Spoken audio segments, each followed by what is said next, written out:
Blood pooled on the white tile. My nose throbbed, bent sideways, leaking down my throat like rusted syrup.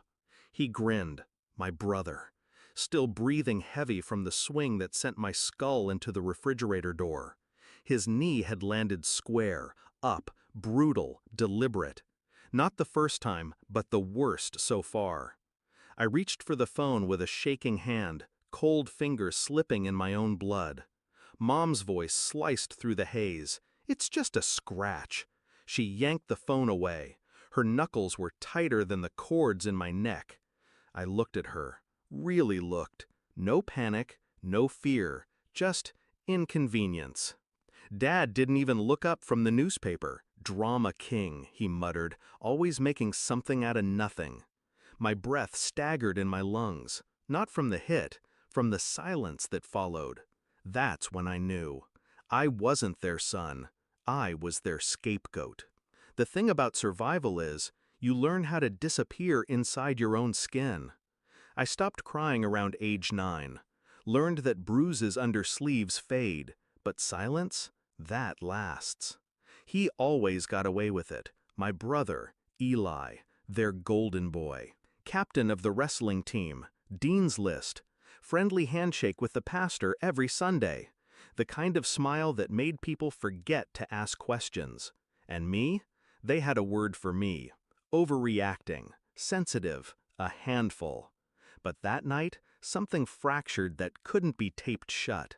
I stared in the mirror at my twisted face, the swollen bridge of my nose casting a shadow. One of my eyes nearly sealed shut, and I whispered to myself, "They want quiet? I'll give them silence so loud it'll bury them." Not rage, not revenge, just clarity. I didn't scream, I didn't call the cops. I started collecting. Phone records, school reports, credit card statements. I shadowed Eli's life like a ghost, unseen but ever present. I smiled at the breakfast table. I asked about his job at the university lab. I already knew the funding was fake.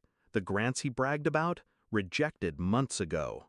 I checked the university board's archives. He forged the emails, doctored the logos. The entire position was a fabrication. He'd hacked his way into a system that wasn't watching.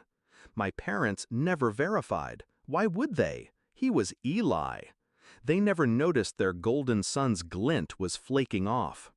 I found the messages he sent to underage girls, screenshots, IP traces, even the burner apps he thought disappeared. I traced them all, every fake name, every time-stamped file. Then the real gem, his scholarship fraud, using my identity. That's when my hands began to shake, not from fear, from possibility. I left the evidence on the table, bound, categorized, unlabeled. They'd have to read it, digest it. Dad was the first to flip the pages.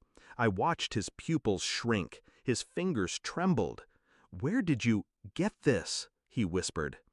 Eli walked in halfway through, saw the papers, froze, then laughed. "He's making stuff up again. You're really gonna believe?"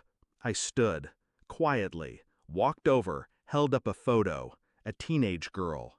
His texts, her age. "I already turned this into the board," I said. "Your fake job's gone. Your email's been deactivated. They'll press charges. Maybe not today, but soon." He stopped laughing. Mom's face drained of color. She looked at him, then me. Still, she tried. "This doesn't prove." I cut her off. "Check the envelope in your nightstand. I left copies there too." Her mouth fell open. I left them sitting at the altar of their favorite child's downfall. No shouting, no tears, only the sound of pages turning. The university issued a formal investigation. Eli was suspended indefinitely. The girl's parents came forward. Civil suits followed. I didn't testify. I didn't need to. The digital trail was enough. I watched from a distance as their world turned in on itself. Mom came to my room once, knocked. I didn't answer. Dad tried the next day. "We didn't know."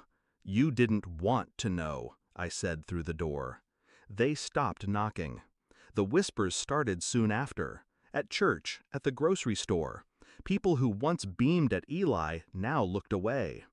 I applied to college that fall, under my own name, got a scholarship, no forged signatures required. When I packed my bags, they stood at the stairs, both hollowed out by their own loyalty to the wrong child. I looked at them once, then turned my back. I don't know what became of Eli. Last I heard, he fled the state, avoiding subpoenas. Mom still writes me emails I never open. She signs them with words like family and forgiveness. But I've already buried that name. Buried it the moment blood ran down my lips, and they called it drama. Funny. They called me the liar, the weak one, the burden. But the truth? The truth wore his smile, and I was the one who watched it rot from the inside out. All I ever needed was for someone to look deeper. They didn't, so I made sure the whole world had to.